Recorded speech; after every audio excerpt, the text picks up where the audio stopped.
Okay, hello folks. Welcome to another webinar from the Steps Forward Innovation Academy. Today, we will learn to save time and improve care with ambulatory visit fundamentals. We'll be covering strategies for optimizing pre-visit laboratory testing, pre-visit planning, and streamlining annual prescription renewals.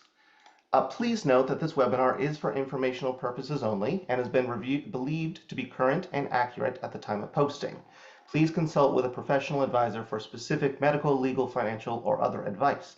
References and links to third parties do not constitute endorsement or warranty by the AMA. And let's just take a moment to go over the experience that you are seeing today. I just want to double check that my screen is sharing. It is great.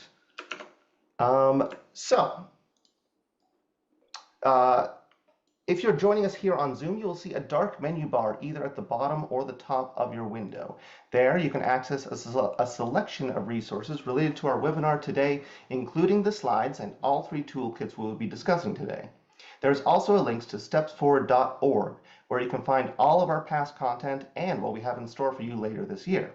If you don't see these options on your menu bar, select the three-dot More button to access the resources and the Q&A. Please note that the chat has been disabled for attendees here, so when we have a couple interactive moments today, you will use the Q&A box to submit your feedback. If you're joining us on YouTube or LinkedIn, welcome. You can follow the link in the event description to join us here on Zoom so that you can access the resources and ask questions for our speakers to answer. After our webinar concludes today, you will be able to claim 0.75 continuing medical education credit hours. You can follow the link in the Resources tab to the AMA Ed Hub and claim the credit there. Also in the resources, you will see a link to our upcoming webinars. You can check out the programming we have planned for the rest of the year and register all in one step. We'll remind you of all of this at the end. For now, I would like to introduce you to today's speakers. Joining us today are Dr. Marie Brown and Dr. Jill Jin. Dr. Brown is the Director of Practice Redesign here at the AMA and a professor in the Department of Internal Medicine at Rush University. Joining her is Dr. Jin, a Senior Physician Advisor here at the AMA and a Clinical Associate Professor in the Department of Internal Medicine at Northwestern Medicine. Dr. Brown, I'll pass it off to you. Great. And thank you so much, all of you, for taking the time out of your extremely busy day away from patients to learn a little bit more about how we can improve the experience of both you, physicians, and other non-physician providers, and ultimately our patient. We're going to highlight three basic fundamentals, including annual prescription renewal, pre-visit planning, and pre-visit labs. Next slide. And the good news, shown in research from the RAND study almost 10 years ago, that the principal driver of physician satisfaction is having the opportunity to deliver great quality care. This is what many of us on the call feel like we were called to do. I have practiced general internal medicine and geriatrics for over 30 years here in Chicago, and there wasn't a day that I didn't look forward to seeing patients. What drives burnout and that loss of excitement about going to see patients and spending the day caring for patients in this wonderful calling is doing things that don't require an MD or a DO or our advanced degree. Next slide. So much of the work that we do at the AMA is removing obstacles that interfere with patient care. And that's what we're going to focus on today, because it's those obstacles and that time sink of doing things that don't add any value to the patient, to the organization, or to the physician that drives burnout. Next slide. Now I'm going to hand it off to my colleague, Dr. Jin. Great. Thanks so much, Marie. Okay, so kind of that, that moving a little bit more concrete from that big picture. So our goal, of course, is good patient care, great clinic days, and low burnout. But the topic of today's webinar is what are the fundamental workflows that create a well-run practice?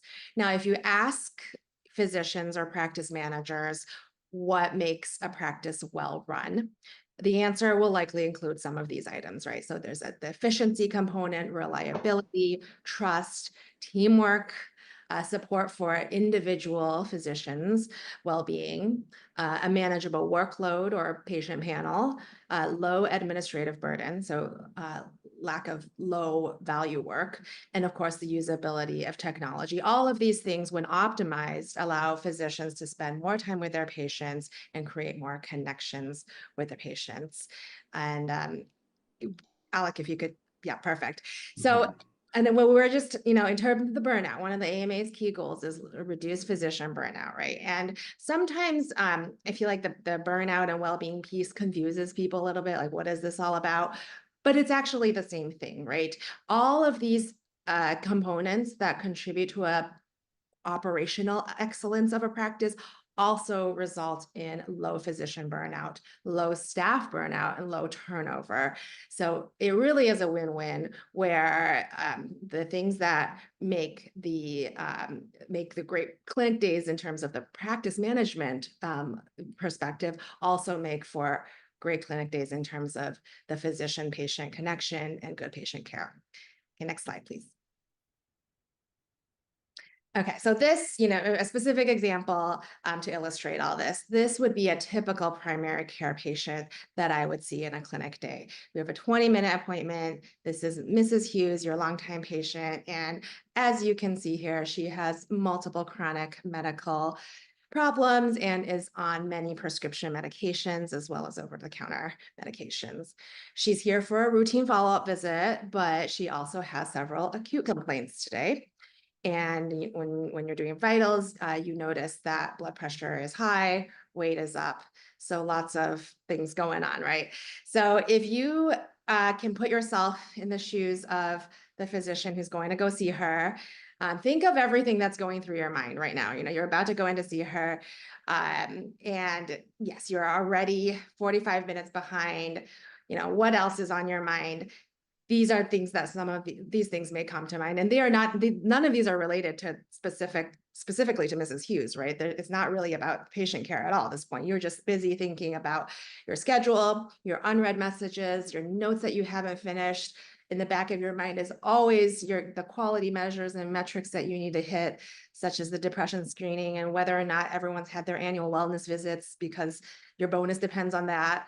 And of course, medication reconciliation, it's huge, right? And these patients on many prescription medications, it's oftentimes the most important part is the medication reconciliation, and that hasn't been done. And of course, the screenings and all those other checklist items, right? So this is all what's swimming in your head. And then you go in and see her, right? And you address all of her problems to the best of your ability, both her acute and chronic concerns. Now you're probably a full hour behind. And as you're wrapping up the visit, she asks all these additional questions, right? She has this handicap parking placard she'd like you to fill out. She forgets what you said about her colonoscopy. She really wants to get off of all her blood pressure medications because she doesn't think they're working and she doesn't know if she needs them. And then she has questions about new vaccines, so the RSV vaccine. So you answer all of those questions, and then, to the best of your ability, she leaves. And then what happens between now and her next visit? So this is all the kind of the in-between work, right? This is the work that's that piles up in your inbox, that takes away your time and focus on your patients that are actually scheduled for the day. That's typically uncompensated, requires extra time for both you and the staff, right? So she calls in multiple times regarding medications. You have to call her a few times about her labs that come back after the visit because they're abnormal. So, you have to reach back out to her, change medications, schedule follow-up testing, etc. She also calls back about her back that's still hurting and her blood pressure that's still high, and what do we do for those? And because she's called 6 times and feels like nothing's really being addressed in an efficient manner, of course, patient satisfaction is low, and you as a physician are also frustrated. Okay, next slide. Okay, so how can we make this better? I welcome, just take a moment to kind of think to yourself, what would you do if you were the physician or the practice manager? What changes could you make to improve everything that just happened? Feel free to put them in the Q&A or just think about it in your head. That's the question we're hoping to get to today. And next slide, please. We'll start, there are many different things we could that can be done, but we're going to start with talking about these 3 high yield workflows. So number 1, annual prescription renewals. Number 2, pre-visit laboratory testing. And number 3, pre-visit planning. So annual prescription renewal. This is a great place to start. And, when Marie and I talk to practices, that this is kind of a, what we call low hanging fruit. It's a great way, a change that you as an individual clinician or a practice, you can implement this change fairly easily, and it has high impact, right? It saves lots of time, improves medication adherence from patients. It's a great way to start. So next slide, or actually, sorry, Alec, if you go back to the previous slide, we do have a toolkit that we have on this topic that goes through this in great detail and has just been updated. So it's new and improved, and this link, this QR code will take you there. But for today, I'll kind of go over the main takeaways, and that'll be, next slide, please, Alec. The process. So annual prescription renewals is what it sounds like. We sometimes call it 90 times 4, call me no more. So the idea is you are renewing all prescriptions for long-term medications for chronic medical conditions for 1 year at a time, or the maximum duration allowed by state law, which is typically 12 to 15 months. Some states even allow up to 24 months, but the default would be the 90 times 4. So 90-day supply with 4 refills. And ideally, you're renewing all of these prescriptions during 1 annual visit. So for example, the annual wellness visit or the annual checkup. So really, that's all there is to it. This annual prescription renewal, so as simple as it sounds, it is there when it comes to implementation, there are certain barriers. And a question that is always asked is, what if I want to see my patients more than once a year?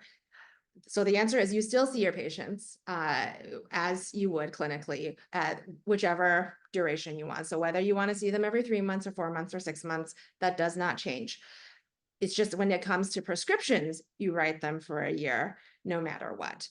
And if you're thinking, well, that's how I get my patients to come in, is by only giving them 3 months of medication, so they have to come in to get the next refill, that is not the case. So in the practices that have implemented annual prescription renewals, they have not seen an increase in no-shows, and there's been no change in terms of the adherence to the visits. So, that has not been shown to be an issue. If you are worried about a specific patient, because yes, there are patients that there's always those few patients that won't come in if you give them a year's worth of medications, then you don't have to do it for that patient. So this is flexible. You're still allowed to treat your patient as an individual because you know your patient's best and do what you think is best for the patient. But the idea here is that we want to implement the most efficient workflow that'll work for the majority of patients. So don't let the exception dictate your workflow for everybody else. You want to do what's going to be most time-saving and most reliable for most patients, and then those exceptions you can still treat as the exceptions. Another concern that some people have is the dose changes. So what do you do if you want to change a dose? If you want to increase a blood pressure medication, do you still use 90 times 4? Yes. So all you do is you cancel the prior prescription when you're putting in the new prescription. And that is typically automatically done by the EHR. It'll prompt you to discontinue the prior medication, and you would just confirm that you want to discontinue, which is an important part because you do not want duplicate prescriptions at the pharmacy, because that can cause confusion for the patient and problems with adherence. So yes, for dose changes, you still put in the new prescription as 90 times 4. And then the other question that people have is, well, what if when you're at your annual, they're not due for refills on everything. Doesn't matter. You still do send in the 90 times 4 of everything. If it's too early to refill, you could also add another note, like a smart phrase, which can be set automatically into EHR, keep this prescription on hold, on file, until it's due. So just so the pharmacy has it. The idea is you want to prevent the pharmacy from automatically sending your office those refill requests, or the patient. You want, preventing those refill requests from coming in by proactively sending in those refills. So again, whether or not they're due at that annual visit, you're sending in the 90 times 4. And this process, you can either do it yourself as part of the visit when you're, looking at the medications and asking the patient about them and clicking the refill, or better yet, having your team's pre-visit or having your team build this into their pre-visit planning. And Dr. Brand will talk about that later on in this presentation, but this can be something that is prepped for you by the team so that you can sign the prescription when it's ready, but everything else can be teed up for you ahead of time. And then one final note I want to make about this is this annual prescription synchronization and refills at the annual visit is not the same as the synchronization at the pickup level when patients go to the pharmacy. So that is much more complex, and having all the prescriptions actually ready for pickup on the same day depends a lot on pharmacy policies and insurance company policies, and of course, patient behaviors, weather, a lot of things. So that is something that's beyond our control typically as a physician's office. So I don't want you to get overwhelmed by all of that and thinking that that's what you have to accomplish, but which is not. We're simply trying to get our refills done at the same time, which in itself is hugely time saving for physician and staff time. Just doing the refills and preventing all those asynchronous requests from trickling in throughout the year will have huge impact, even if it doesn't result in the synchronization at the pickup level. And I think next slide, please. Marie will talk a little bit more about a specific case study to provide an example of this.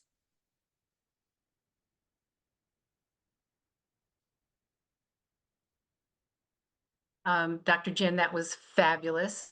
I had the opportunity to come speak to a federally qualified health center here in Illinois, in Rockford.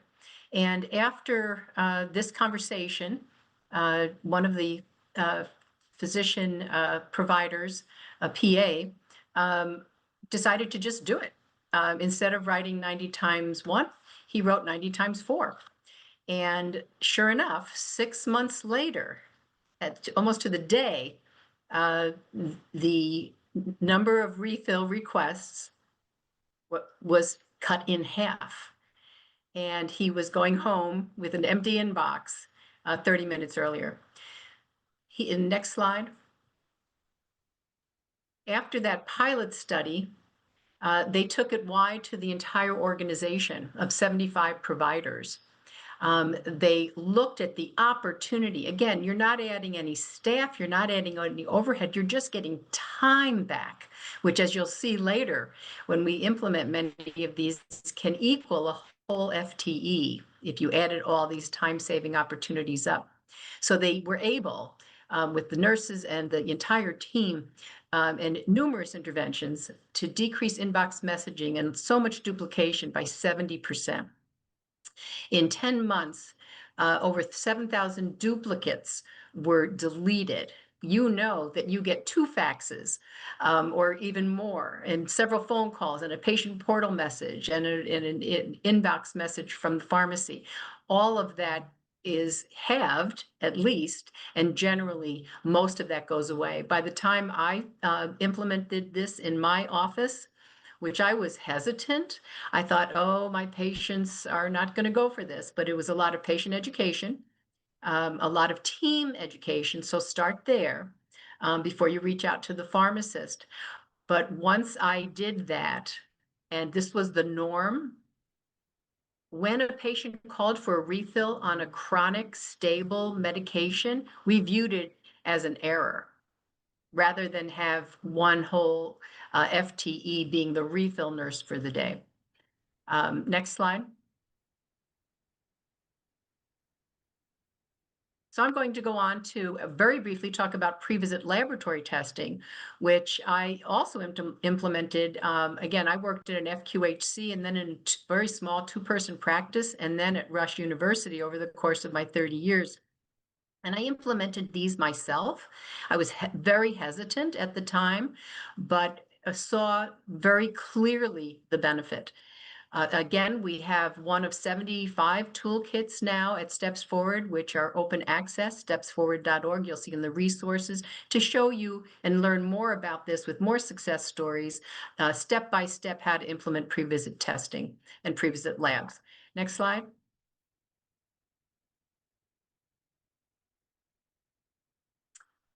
Dr. Jin.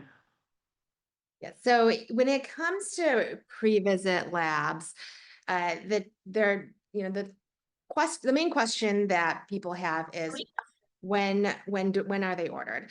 And there are 2 options, which we've outlined here in this table. The one that's preferred and that works really best in terms of being part of a comprehensive pre-visit planning process is if you order the labs for the next visit during the current visit. So that's that top row. And that makes the most sense because that's when you're seeing the patient already in front of you. You're thinking about what's going on. You know exactly what you're trying to accomplish between today and the next visit, and you can put in the labs and the chart's already open and everything is already there. So that's the most efficient workflow. And whether you do that individually as a physician via a smart set, in the EHR, you can have something built out and you just check them off and order it.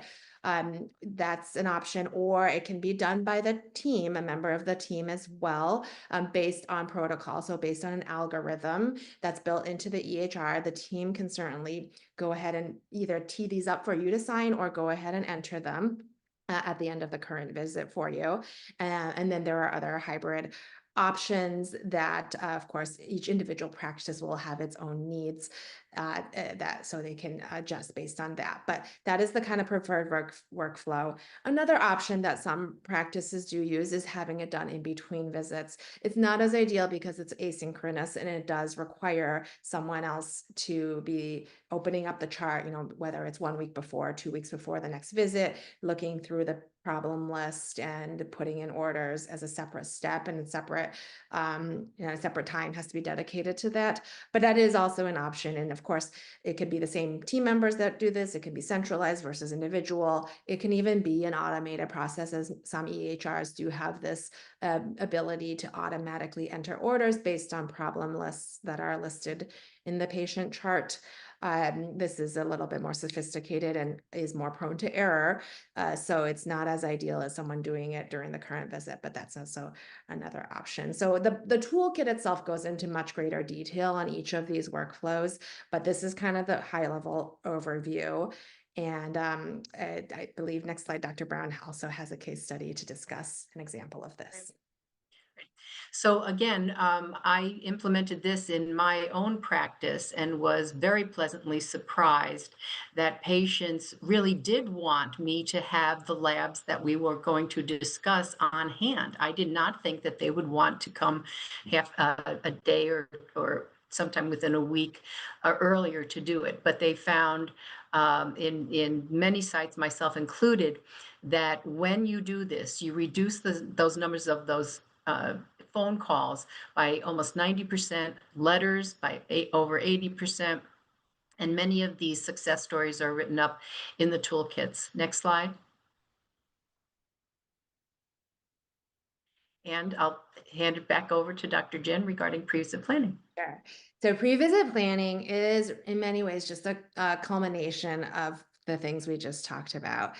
So it involves the pre-visit labs, which we like to talk about first because that's a concrete way to start thinking about pre-visit planning. But next slide, Alec. If you kind of think about the overall goal, it is just planning for the next visit today. So the next visit starts today. And that includes the scheduling. I mean, that is a huge part of it, even though it seems like something that's simple enough to do. But scheduling the next visit at the end of the current visit makes a huge difference in terms of patient adherence to the treatment plan, as well as decreasing no-show rates and not running out of medications. So that involves opening up the physician's template a year, 12 to 18 months in advance, which may be a shift from what you're currently doing, but that's something that should be done so that patients can schedule their next annual. And that's what I tell my patients, who are many patients I only see once a year for their annuals, but I always tell them to schedule their next annual on when they're leaving from their current annual. And yes, some patients will need to reschedule, something will come up, or my schedule will change. There are a small percentage of patients that will need to be rescheduled, but that's better than everybody trying to call in 2 weeks before they're due for their annual and get on the schedule, and which is typically impossible, and it's going to result in delays. So again, don't let the fact that a small percentage of patients will need to reschedule deter you from implementing something that'll work for most patients. The next part of this is the health maintenance or the routine checklist items. So that includes the pre-visit labs, which we just talked about. But then for primary care, of course, that's all the health maintenance screenings that we're always thinking about. That can certainly already be ordered as part of pre-visit planning based on protocol. And for other subspecialty practices, there are sometimes other things that are on a routine. For every visit, they'll need a CT scan or other specific labs to be done. So anything that's kind of algorithmic or per protocol and part of a checklist, this can be built into the pre-visit planning checklist that is done. And again, the workflow is the same as pre-visit lab. So you can either do it at the conclusion of the current visit, which is the most efficient way, or you could have someone go in and do a chart review between visits to make sure those are completed. And then the final part of pre-visit planning is gathering updates from the patient or any other necessary information for the upcoming visit. So that can include the updated health history, the interval events since your last visit, asking the patient what their goals are for the upcoming visit, and then any screening questionnaires that would be helpful to have completed prior to the visit can be sent out as part of pre-visit planning as well. Next slide. Back to you, Dr. Brown. So again, I would like to direct you to organizations that have done this. In one organization in Minnesota, the medical assistant conducted the pre-visit phone call 2 days before, set the agenda, identified whether they had gotten their labs drawn, and really streamlined everything that needed to be done so that that 20-minute visit, when you have 10 problems on the problem list and 1,600 guidelines to follow, anything that can be done before that 20-minute visit should be done before the 20-minute visit. And with our patient portal and some of the resources we have, it can easily be done. Here in Downers Grove, they were able to show in a family practice 1/3 decrease in the total number of patients with poor diabetes. That might be poorly controlled diabetes. That might be one avenue you want to start looking at. And the no-show rate dropped dramatically once they formalized the pre-visit planning process, because you'll see 2 days before that the person didn't get their blood drawn the week before. So something's up. Either they lost their lab report, or they've moved, or they forgot their visit. So days in advance, hopefully during some downtime, that there is potentially the person's not ready to be seen, and maybe you have a wait list and somebody else can go into that wait list, because we want to keep those no-show rates down, and plan for a no-show rate so that it could be filled with an acute patient or someone on a waiting list. Next slide. Okay, so let's go back to And back to you, Dr. Jin. Thanks, Marie. Yeah, let's go back to Mrs. Hughes and think about how her visit might look with these workflows implemented. So as you recall, she's our 8-year-old here for follow-up. And in this new model, we have that team members already pended her orders. So the mammogram, diabetes educator, even her vaccinations were already ordered, in addition to her labs with the pre-visit lab testing. And so she came in 2 days ago, she had her blood work done, and now her results including her abnormal results, are available and flagged for you to discuss. Because you did annual prescription renewals at her last annual, all her medications were refilled for 1 year. So she has all her refills up to date.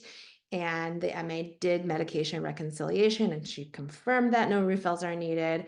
And that she's already scheduled for her next annual wellness visit because of the scheduling part of pre-visit planning, where all her visits were scheduled a year out in advance. So now you feel confident that she'll never be overdue for that.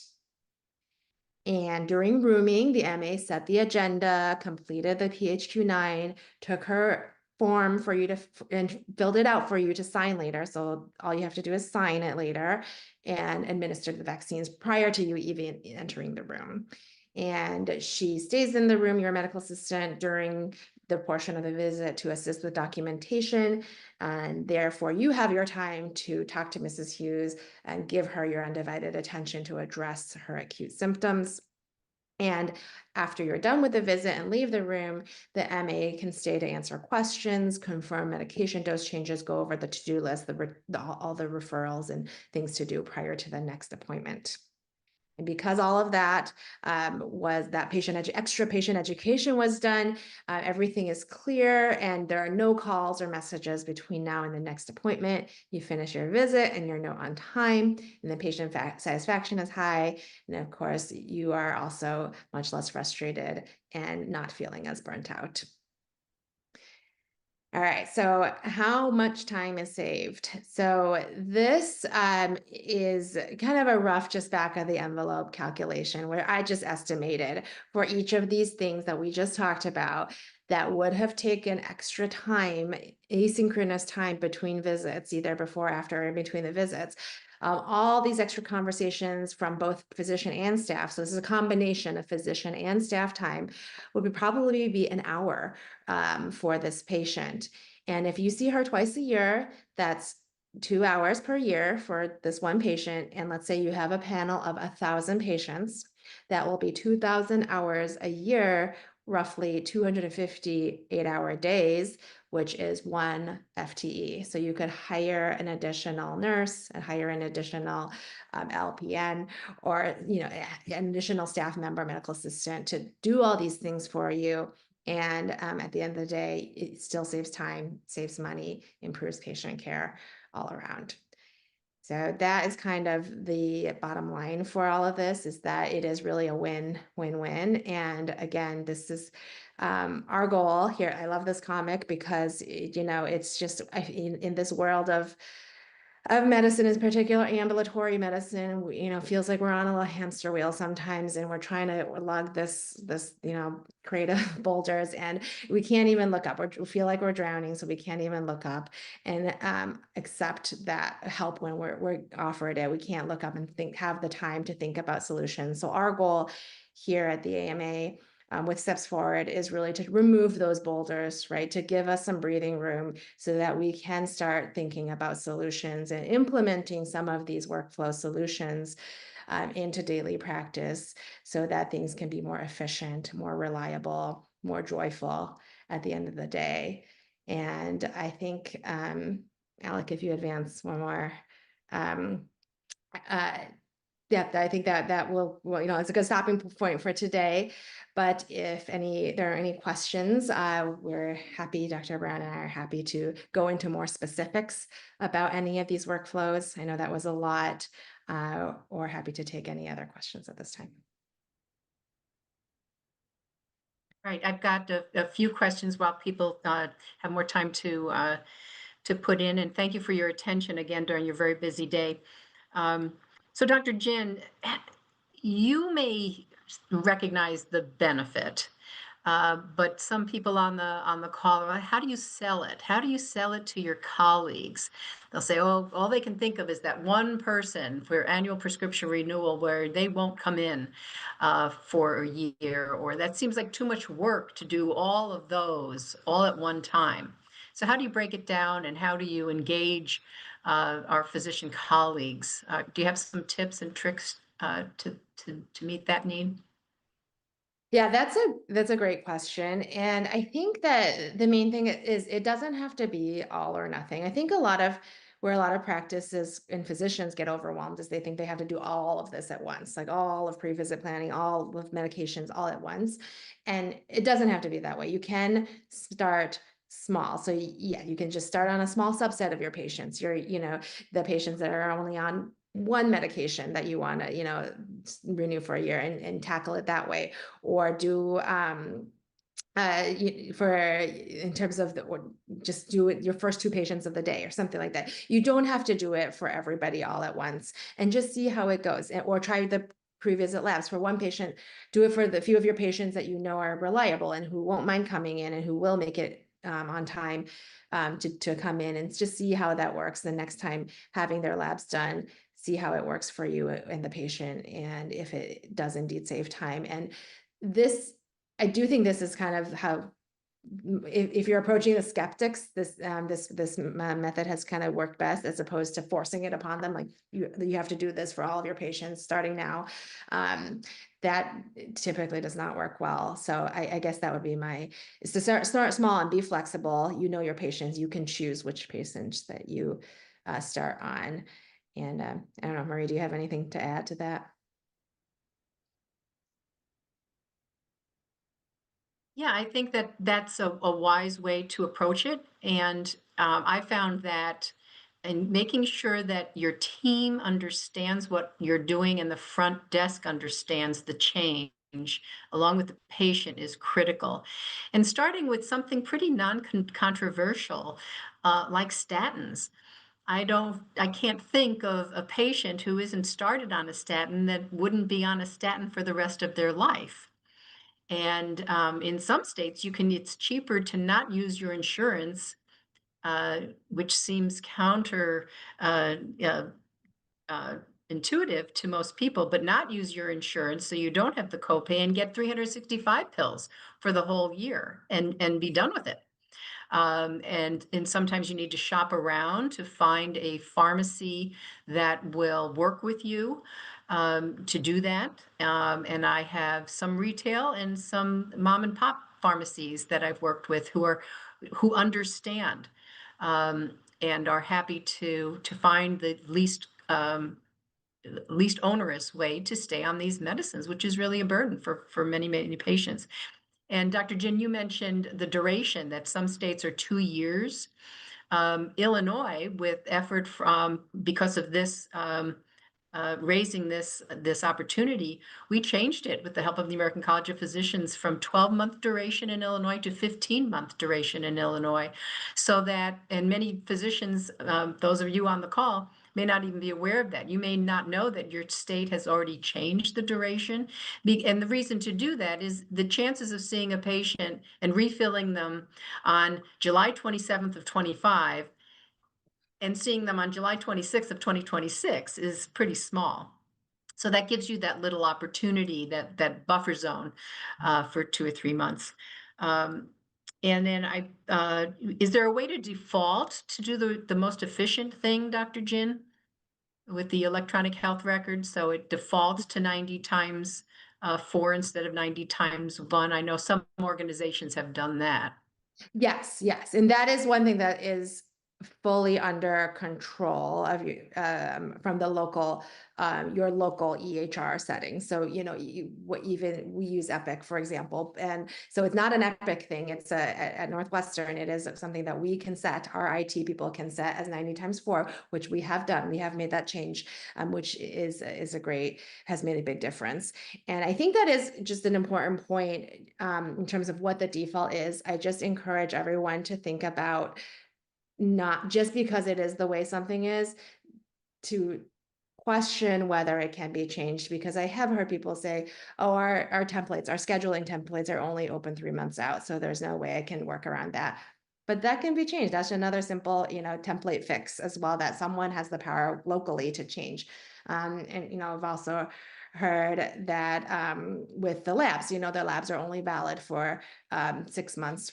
So if I order it for the next year, the pre-visit labs, that's not going to work because it's going to expire. But again, that setting can also be changed. Someone can change the expiration date on the pre-visit labs. So just kind of thinking, again, it's hard when you're feeling like you're drowning already, but thinking about who can you ask to get things changed, to make things work better. I encourage you to put on that hat as an efficiency expert or an operations person. Think about it from that lens, because those simple changes are what ends up going a long way.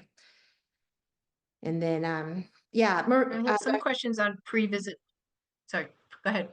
I was just gonna say, in terms of the pre-visit labs, did you ever feel like patients were reluctant to come in for that extra visit before their appointment day? I thought that would be exactly the situation. I didn't think people would want to have two different visits, but much to my surprise, uh, the vast majority of my patients were happy to do it a week before. So, because what they got out of it is they had my undivided attention when we had the appointment to discuss whether we needed to adjust the medicine or actually have time to understand whether their TSH was elevated because they weren't taking their thyroid medicine. And instead of playing phone tag 5 more times over the next week or two, they loved having the problem or the issue dealt with right then and there. I'll also say that, again, as with annual prescription renewal, it's before you go down that path, be sure the team, the front desk, and the patient understands what you're doing. Same thing with pre-visit labs. When I took my routine over to Rush, my patients were used to having a lab if they had missed a lab for today, if they had missed it or was a new patient, and then a lab order for 3 months from now. If I was watching their A1C, every 3 months and it wasn't at goal. If they go to the front desk and they have two labs orders print out from, and the front desk staff sees two, they'll say, oh, one of these must be wrong. So the front desk staff really has to be part of the understanding so they can explain to the patient, oh, this is for today, and actually in a red magic marker, today, lab today, and then October of 24 before you come in for your next visit. And so that when you implement this, it takes a little bit more time, but in 3 to 6 months, the time saved is just amazing. And as Dr. Jin said, and as we summarize here, the time you could save with these can be equal to a full-time equivalent. There's 260 days, 258 hour days. You could save without hiring anyone new. You could in essence add a full-time team member without it costing anything more if we just are thoughtful about how to be a bit more efficient so that we have more time to do what we love to do, which is take care of patients, give them our undivided attention, and improve their health. And I believe we're at time. Dr. Jin, any final words? Yep, you said it well. Thank you all for being here. All right. Yes, thank you. Back to you, Alec. All right. Thank you both for your time and expertise as always. A couple things we would like to make sure you know about. You can still be a part of the Steps Forward to Innovation Academy community and other resources we have for you. When we do conclude today, you will see our feedback survey. Please take the time to answer the 2 questions there. Your responses help guide our upcoming programming to deliver webinars you want to see, such as the one you saw today. As a reminder, this recording will be available to review on demand with the link you used to join today, including access to today's slides and recommended resources. Our next webinar this year is all about the AMA's Organizational Biopsy Wellbeing Assessment Tool. We'll be unpacking the 2024 national findings, drawing on responses from over 30,000 physicians, advanced practice providers, and residents across over 100 healthcare organizations. AMA organizational well-being experts Dr. Jane Fogg and Nancy Nankerville will share the results. You can gain insights into future trends, explore demographic nuances, and examine how leadership, administrative burden, and team dynamics continue to shape clinician well-being. If you'd like to attend, register now by scanning this QR code on screen or following the link in the Resources tab to our hub of upcoming programming. And finally, if you're looking for something a little more in person to do with the AMA Steps Forward, we would like to invite all attendees to join us for our next Saving Time Practice Innovation Bootcamp in Chicago this September. This 2-day in-person bootcamp is specifically designed for clinical and operational change agents looking to eliminate unnecessary work and free up more time to focus on patient care. I believe both Doctors Brown and Jin will be joining, although don't quote me on that in case one of them can't miss, but we always have a wonderful staff of faculty available to exchange ideas and share many of our resources. If you have interest in attending, you can scan the code on the slide right now or follow the link in the Resources tab. For any additional resources and guidance and support for your physicians and staff, including those we discussed today, please visit the American Medical Association website or stepsforward.org. Thank you again for joining us, and we hope to see you again soon. Thanks, everyone.